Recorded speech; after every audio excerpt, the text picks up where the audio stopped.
బయట డోనట్స్ కొనాలంటే చాలా కాస్ట్ ఉంటాయి. సో, ఇంట్లోనే తయారు చేసేసుకుందాం రండి. నేను చెప్పే టిప్స్‌ని ఫాలో అవుతూ చేస్తే పర్ఫెక్ట్ డోనట్స్ అనేవి మీరు చేసేయగలుగుతారు.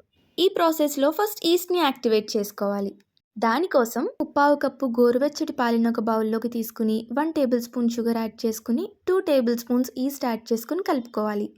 పాలు బాగా చల్లారిపోయినా, వేడిగా ఉన్నా ఈస్ట్ అయితే యాక్టివ్ అవ్వదు.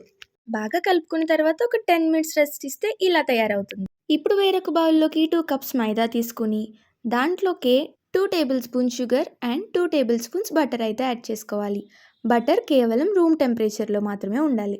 తర్వాత దీనంతటిని బటర్ బాగా కలిసేంత వరకు కలుపుకున్న తర్వాత యాక్టివ్ అయిన ఈస్ట్‌ని దీంట్లోకి వేసేసుకోవాలి.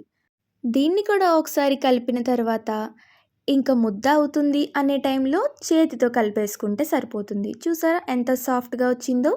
పిండి అనేది చేతికి అంటుకోకుండా వచ్చేంత వరకు కలుపుకొని దీన్ని 1 అవర్ పాటు రెస్ట్ ఇవ్వాలి. అంటే ఆ పిండి డబుల్ క్వాంటిటీ అయ్యేంత వరకు ఉంచాలన్నమాట. ఇప్పుడు ఒకసారి బాగా కలుపుకుని చపాతీ పీట మీద వేసుకుని ఇక్కడ చూపిస్తున్న విధంగా కొంచెం థిక్‌గా ఉండేలాగా ఒత్తుకుని ఒక రౌండ్ షేప్‌లోకి కట్ చేసుకోవాలి.